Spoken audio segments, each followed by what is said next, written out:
음주운전은 재범을 하는 경우가 정말 많죠. 재범 3범 이상, 음주운전 중 사고 혈중 알코올 농도가 0.2% 이상일 경우 최대한 형량을 낮추려면 그러면 어떻게 해야 하는지 골든타임을 놓치지 않으셨으면 좋겠습니다. 안녕하세요. 법이 빛나는 밤의 김윤서 변호사입니다. 음주운전은 재범을 하는 경우가 정말 많죠. 초범이라면 약식 기소로 벌금형에 그칠 수도 있겠지만 재범에서 3범인 경우 그 이상은 훨씬 더 가중처벌되고 있기 때문에 벌금형은 물론 실형을 넘어 집행유예 받기가 점점 더 힘들어지고 있는데요. 초범이라면 검사가 기소하지 않고 약식 명령을 내려 벌금으로 마무리되는 경우가 있으나 2회부터는 이진아웃이 통상적이다 보니 기소가 되어 재판까지 갈 가능성이 많고 이는 검사는 보통 실형을 구형하겠다는 의지로 보시면 되겠습니다. 그렇다면 실무적으로 재범 3범 이상, 음주운전 중 사고가 났을 경우 혈중 알코올 농도가 0.2% 이상일 경우에 어떤 처벌을 받게 되고 어떻게 집행유예를 받을 수 있을지 자세히 알려드려 보도록 하겠습니다.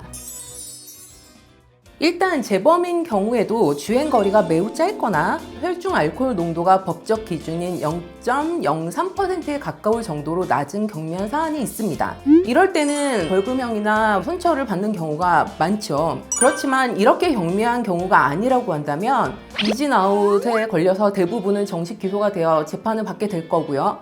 이것이 10년 안에 재범이다 라고 하면 거의 다 그렇습니다. 재판에서 검찰은 실형을 구형하는 경우가 많고 판결에서도 실형을 받을 확률이 매우 높아집니다. 특히 요즘엔 음주운전 사건에 대해 매우 심각하게 바라보고 제대로 처벌을 하자는 방향으로 가고 있어서 확률이 몇 년 전보다 굉장히 많이 올라갔다고 말씀드릴 수 있겠습니다. 그런데 3범 이상이다. 이건 상습범이다 이렇게 볼 수 있겠죠. 심지어 이전에 집행유예 판결을 받은 경험이 있다면 실형이 선고될 확률이 매우 높아집니다. 직전 판결이 벌금형이었다고 하더라도 현 사안에서 혈중 알코올 농도가 매우 높거나 주행거리가 매우 길거나 가드레일이라도 들이받아 대물사고가 발생했다면 실형 가능성이 훨씬 높아지죠. 10년 이내 삼진, 취소 수치 이상, 기억의 유무, 피치 못하는 사정, 사고의 크기, 상습성까지 인정된다면 실형 가능성 단기라도 70% 이상으로 볼 수 있겠습니다. 여러 양형 인자의 유무에 따라 집행유예가 될 수도 있기 때문에 3범 이상부터는 꼭 변호인의 조력 받으라고 권하고 싶습니다. 여기까지는 그래도 실형을 피할 수 있지 않을까 조금이라도 기대해 볼 수 있습니다. 그런데 사고가 났다면? 그리고 사람이라도 다쳤다면? 이건 정말 심각한 상황입니다. 음주운전으로 인해 사람이 다치면 위험운전 치사상에 의해 특가법 처벌로 가중되겠죠? 그럼 1년에서 15년 이하의 징역 또는 1천만 원 이상 3천만 원 이하의 벌금에 처해집니다. 그런데 심지어 교통사고 수습 없이 뺑소니 후 도주했다면 이런 경우가 생각보다 진짜 많습니다. 술에 취한 상태에서 사고가 나면 제대로 판단도 안 되지. 거기다 음주운전도 했으니까 덜컥 겁이 나잖아요. 그래서 막 도망갔다 되돌아오거나 이런단 말이에요. 음주운전으로 사람이 사망하면 무기징역 또는 5년 이상의 징역이기 때문에 무조건 실형이라고 보시면 되겠습니다. 이외의 경우에도 집행유예의 가능성이 전혀 없다고 할 수는 없지만 대부분 실형으로 그 가능성은 매우 떨어지게 됩니다.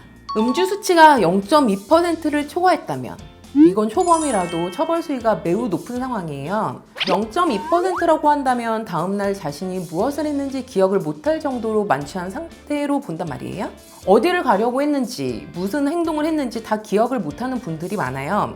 큰 사고로 이어질 위험성이 매우 크기 때문에 초범이라도 바로 정식 기소를 하는 추세입니다. 1천만 원 이상 2천만 원 이하 벌금이나 2년 이상 5년 이하의 징역이고 재범이면 1천만 원 이상 3천만 원 이하의 벌금이나 2년 이상 6년 이하의 징역이에요.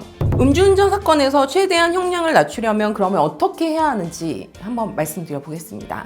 일단 음주운전을 하셨다면 애초에 음주 측정 단계부터 순순히 응하시는 게 좋습니다. 느리게 분당하거나 부는 척만 하는 식으로 공무를 방해하는 것도 음주 측정 거부에 해당될 수 있거든요.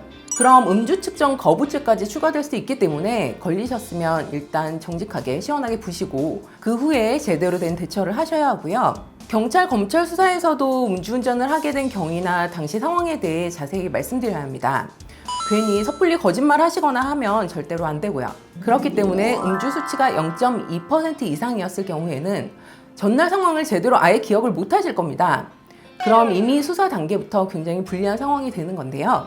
이럴 때는 변호인과 함께 조사에 임하시는 것을 적극 추천드립니다. 그리고 체열은 저는 웬만하면 권하지 않습니다. 보통 체열을 하고 음주 수치가 낮게 나올 것을 기대하는 경우가 계시는데 이때까지의 경험으로 보면 거의 체열했을 때는 더 음주 수치가 높게 나오더라고요. 재범 이상일 경우에 다시 음주운전을 하지 않겠다는 반성문만으로는 충분하지 않습니다. 법원에서 봤을 때 받아들여질 만한 정상 참작 자료를 제시하셔야 하는데요. 이 정상 참작 자료로는 대법원 양형 기준표를 보면 알 수 있습니다. 진지한 반성, 사회적 유대관계의 분명, 부양가족, 건강상태, 보통 이 4가지에 해당하는 자료를 제시하셔야 합니다. 반성문, 탄원서, 가족관계 증명서, 진단서나 요양급여 내역. 사실 이 정도는 기본 중에 기본 자료에 불과합니다. 판사님, 검사님들이 바보가 아닙니다. 그렇기 때문에 왜 이 사람이 절대 실형을 살아서는 안 되는지 법원을 설득할 수 있어야만 합니다. 반드시 사회에서 내가 필요하다는 그런 부분 기억하셨으면 좋겠습니다. 차량 매도 증명서, 금주 클리닉에 다닌 내역, 음주운전 교육 이수증, 음주운전 근절 서약서 이런 것도 가능한 한 모두 제출해야겠죠. 타인에게 차량을 매각했다는 것을 입증하는 내역이나 사건 이후에 술과는 더 이상 연관성이 없다. 정말 나는 반성하고 있다는 것을 몸소 증명해야 합니다. 만약 음주운전 중 사고가 났을 경우엔 피해자와 형사 합의를 이루는 것이 정말로 중요한데요. 합의서와 처벌 불원서 제출이 필수입니다. 이때 대물 사고를 넘어서 대인 사고가 있었다면 빠른 합의로 상해 진단서가 수사기관에 제출되지 않도록 하는 것이 적용되는 법조 자체가 달라지기 때문에 골든타임을 놓치지 않으셨으면 좋겠습니다. 오늘은 음주운전 재범 시 처벌과 선처를 받는 방법에 대해 알아봤는데요. 다들 조금 도움이 되셨나요? 오늘 이야기한 사례에 해당하신다면 최대한 법률 전문가의 조력을 얻어서 빠르게 사건을 처리하는 것이 중요합니다. 단 하루의 실수로 인해 삶이 무너지지 않도록 꼭 술을 마셨으면 운전대는 다른 사람에게 맡기셨으면 좋겠습니다. 그럼 법이 빛나는 밤에는 다음 시간에 더 재미있는 법률 이야기로 돌아오겠습니다. 감사합니다.